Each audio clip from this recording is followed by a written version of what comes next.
Welcome to the deep dive. Okay, let's jump straight into today's sports betting picks.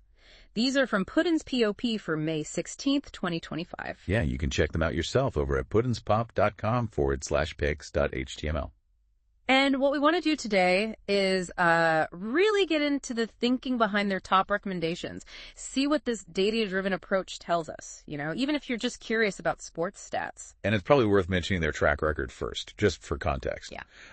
This season, their strong plays, they're sitting at 15 wins, 4 losses. Pretty good. Yeah. And the good plays are 11 and 7. So overall, it's 26 wins and 11 losses. Okay. Which means their hypothetical bankroll is up about 7.4%. So, there's some credibility there based on performance. Right. That sets the stage nicely. So their top recommendation today, the strong play, that's the Arizona Diamondbacks, a max of 1.5 on the run line. Exactly. Megas and 1.5 runs at an action 186 odds against the Colorado Rockies. And they've tagged this with an 80% probability. 80%. Wow. And the confidence score. Super high. It's 94 out of 100. Yeah. So, yeah, they feel pretty strongly about this one. Okay, so why? What's driving that high confidence? Must be some clear reasons. Well, a big part of it seems to go the offensive mismatch.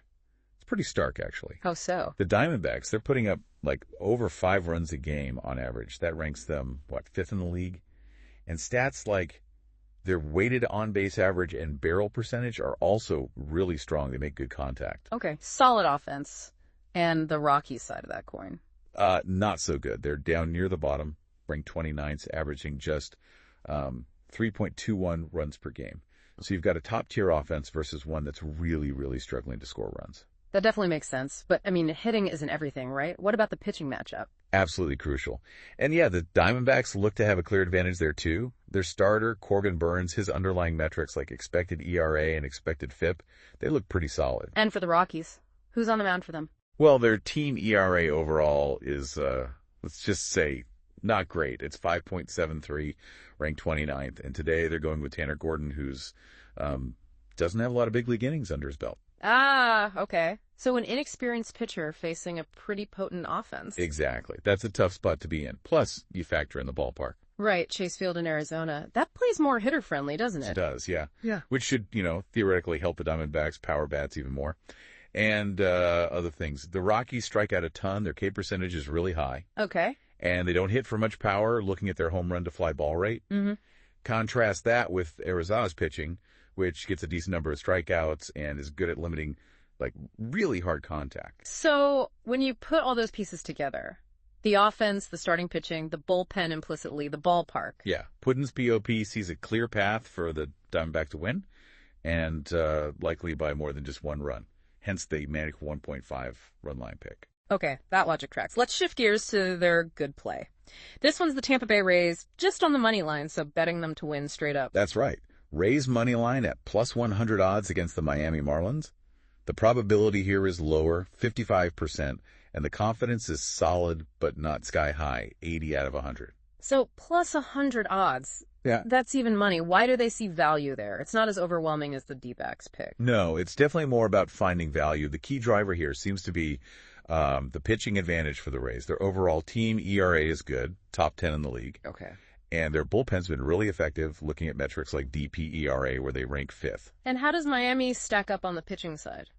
Not quite as strong. Your team ERA is, significantly higher, down near the bottom ranks again, actually, around 5.54.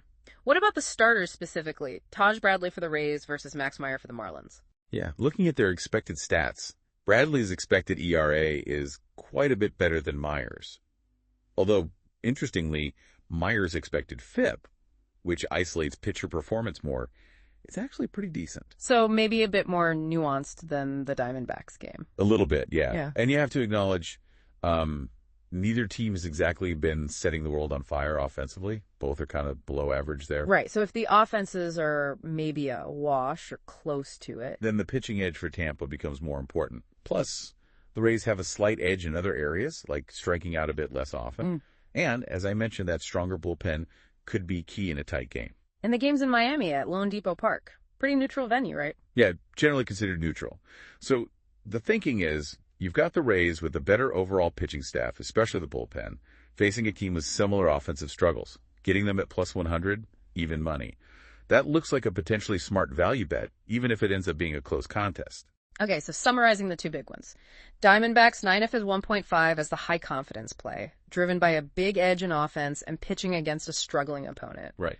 And then the Rays money line as more of a value pick, banking on their stronger overall pitching staff at even odds. Exactly. It shows the different angles the put-in's POP analysis takes. Sometimes it's about a dominant mismatch. Sometimes it's finding that edge where the odds seem favorable. It's really fascinating stuff looking at how they weigh all these different factors: hitting, pitching, expected stats, park factors. It's definitely a comprehensive approach, trying to synthesize a lot of data points into a probability. And it makes you think, doesn't it? Yeah. Beyond just sports betting, how understanding probabilities, understanding the factors that tilt those odds, how that can maybe change how you look at risk and potential rewards and, well, in anything you do. Yeah, how you assess situations in general.